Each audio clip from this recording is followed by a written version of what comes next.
Hello everyone. आज मैं पुनः बड़े दिनों के बाद जो परसेंटेज का पार्ट चल रहा था उसका नेक्स्ट पार्ट मैं इस वीडियो में देने जा रहा हूं। आप वीडियो को देखें। इस पार्ट में हम परीक्षा में संबंधित पूछे गए प्रश्नों का हम कैसे कितना इजी तरीके से सॉल्व कर सकते हैं इस वीडियो में देखेंगे। आइए हम देखते हैं। एक दिया पहला क्वेश्चन, एक परीक्षा में उत्तीर्ण होने के लिए 33% अंक चाहिए। एक छात्र ने 220 अंक प्राप्त किया तथा 11 अंकों से अनुत्तीर्ण हो गया। पूर्णांक क्या है? कह रहा है कि एक परीक्षा में उत्तीर्ण होने के लिए 33% अंक चाहिए। तो किसी विद्यार्थी ने क्या किया, 220 अंक प्राप्त किया और 11 अंकों से अनुत्तीर्ण हो गया। इसका मतलब क्या है, यानी 11 अंक और प्राप्त कर लिया होता तो वो पास कर लिया होता, 33% अंक उसको मिल गए होते। तो पूछ रहा है कि पूर्णांक क्या है। तो पूर्णांक यानी टोटल यानी 33% यानी 100% हमको फाइंड आउट करना है। आइए हम 1 बाई 1 क्वेश्चन को समझें और सॉल्व करें।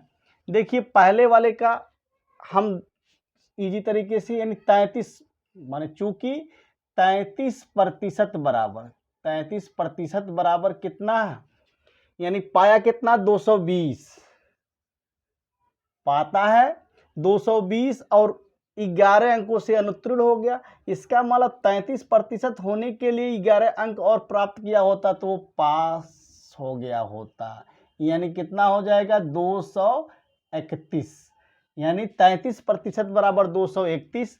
तो इसलिए 100% बराबर क्या हो जाएगा, 100% बराबर क्या हो जाएगा, यानी 231 बटे 33 गुणे 100, यानी 11 तिया 33, 11 दूनी 22, 11 कम 11, 7 त्रिका 3 7 21 हो गया। और ये जब गुणा करेंगे 700, यानी अंकों कितना पूर्णांक होगा। यानी आप इजी तरीके से विद इन 30 सेकेंड के अंदर इस क्वेश्चन के कर लेंगे। बस आपको समझना होगा दिया क्या है, पूछ क्या रहा है। वो कह रहा है कि परीक्षा में पास होने के लिए 33% अंक चाहिए, यानी 33% अंक चाहिए। और कह रहा है कि 20 एक छात्र था वो जो 220 अंक प्राप्त किया, 11 अंकों से अनुत्तीर्ण रहा। यानी 220 अंक जिस छात्र ने प्राप्त किया और 11 अंक से फेल हो गया, यानी वो 11 अंक पाया होता तो पास हो जाता। इसका मतलब वो 33% अंक को प्राप्त कर लेता। तो हम यहीं से शुरू करेंगे, यानी 33% बराबर 220 प्लस 11 मतलब 231। यानी कह रहा है कि टोटल पूर्णांक कितना था। तो इसका मतलब 100%, 33% इतना है तो 100% क्या हो जाएगा, तो 100% बराबर हो जाएगा।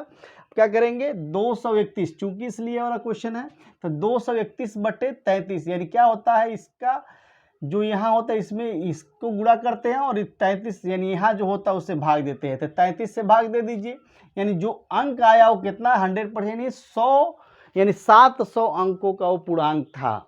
इस तरह से हम बहुत इजी तरीके से विद इन 30 सेकेंड के अंदर इस टाइप के क्वेश्चन हम कर सकते हैं। दूसरा क्वेश्चन देखें, ये पहले का था। दूसरा वाला कह रहा है दूसरे में एक परीक्षा में एक विद्यार्थी ने 23% अंक प्राप्त किया। कितना प्रतिशत, 23%, तथा 36 अंकों से अनुत्तीर्ण रहा। 36 अंकों से अनुत्तीर्ण रहा। इसका मतलब क्या है, अगर 23% में 36 अंक और जोड़ दिया जाए तो क्या होगा, पास हो जाएगा। क्या हो जाएगा, पास हो जाएगा। इस चीज को ध्यान रखेंगे।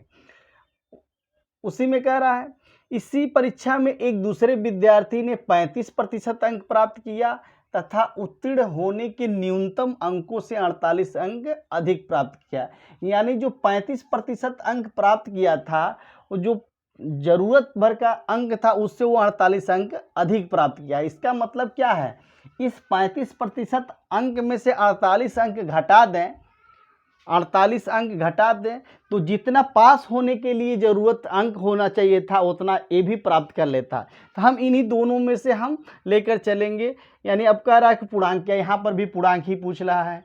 तो हम यहाँ पे आएंगे यानी ये 23% है, कितना है 23% अंक है, और 23% अंक वो फेल कितने से हो रहा है 36 अंक को। तो अगर हम इसको 36 अंक जोड़ दें तो ये किसके बराबर हो जाएगा, जो 35% पाया है उसमें से अगर हम 48 घटा दें तो ये दोनों अंक जो आएंगे प्राप्त अंक वो समान हो जाएंगे, क्या होंगे, समान हो जाएंगे। अब यहीं से हमारा क्वेश्चन बनता है। अब क्या करेंगे, परसेंटेज वाले को एक तरफ लाएंगे और जो अंक है उसको एक तरफ ले जाएंगे। तो परसेंटेज वाले को उधर ले जाइए, इसको इधर लाइए, यानी यहाँ से हम लिख सकते हैं आप 36 + 48 बराबर 35% माइनस 23%, यही हुआ ना। यानी ये आप लिख सकते हैं, यानी 36 + 48 कितना हो जाएगा, 8 6 14 को 4 हासिल में 1, यानी 84 बराबर, अब 35 में से 23 घटाएंगे तो 12% आएगा। यानी अब यहाँ से शुरू करते हैं, चूंकि यानी 12% अंक किसके बराबर हो रहा है, 84 अंक के बराबर हो रहा है, तो 100 यानी हमको पूर्णांक चाहिए था, तो इसी तरह से हम लिखेंगे चूंकि 12% बराबर 84, इसलिए 100% बराबर क्या होगा, यानी 84/12 × 100, यानी इस 12 7 84, ये भी 700 अंकों का पूर्णांक हुआ। ये भी कितने अंकों, 700 अंकों का ये भी आपका पूर्णांक हुआ। इस तरह से आप बहुत ही आसानी से क्वेश्चन को कर सकते हैं। फिर तीसरे टाइप का जो क्वेश्चन है, तीसरे टाइप के क्वेश्चन को देखिए, कह रहा है कि एक परीक्षा में 70% परीक्षार्थी अंग्रेजी में, कितने प्रतिशत अंग्रेजी में पास हुए, 70, और 65% गणित में पास हुए। यदि 73% परीक्षार्थी दोनों विषयों में उत्तीर्ण हुए, यानी दोनों विषयों मिलाकर कितने 73% उत्तीर्ण हुए, तो तथा कुल उत्तीर्ण विद्यार्थियों की संख्या यानी जितने पास हुए वो कितने हैं, 248 हैं, तो परीक्षा में बैठने वाले कुल परीक्षार्थियों की संख्या कितनी है। जब इस टाइप का अलग अलग विषयों में पास दिखाए और दोनों मिलाकर के कुल पास वाला दिखाए, तो हम क्या करते हैं कि जो अलग अलग विषयों में पास हुए हैं पास परसेंटेज को हम जोड़ लेते हैं, और दोनों में यानी कुल परीक्षार्थी जो दोनों विषयों में पास हैं उसको घटा देते हैं, तो पास हुए विद्यार्थियों की संख्या प्राप्त हो जाती है। तो हम यहाँ पे इसको सॉल्व करेंगे, ट्रिक यानी ये ट्रिक ही है, यानी आपका तीसरे का जो हल होगा आप ऐसे कर सकते हैं, यानी 70% प्लस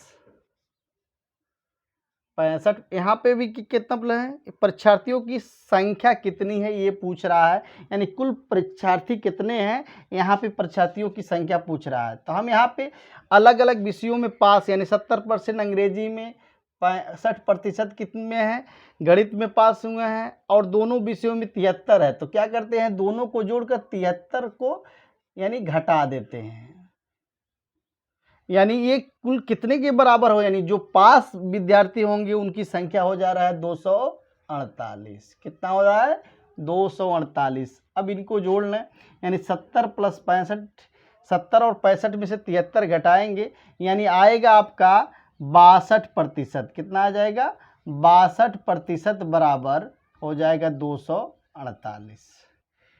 अब चूंकि 62% बराबर 248, चाहें तो आप थोड़ा सा इसको इससे लिख सकते हैं, आगे बढ़ाएं, सॉल्व करके पूरा लिखते हैं इसको, यानी आप लिख सकते हैं 62% बराबर 248, इसके बराबर, यानी इसको सॉल्व करने के बाद अब 62% बराबर 248 है, तो 100% बराबर कितना हो जाएगा, इसलिए 100% बराबर, वही क्या करेंगे 248/62 × 100। इसी को हम, यानी ये कितने बार में कट रहा है, 4 बार में कटेगा, 4 दूना 8 और 4 छक 24, यानी आ गया कितना 400। यानी कितने विद्यार्थी उसमें बैठे थे, विद्यार्थियों की संख्या कितनी थी, 400 की थी। इस तरह से क्वेश्चन को हम बहुत ही आसान तरीके से, ट्रिक के तरीके से हम लगा सकते हैं। इस ट्रिक से अगर आप ये ट्रिक समझ रहे हैं तो आप 30 सेकंड के अंदर क्वेश्चन को आप आसानी से सॉल्व कर सकते हैं।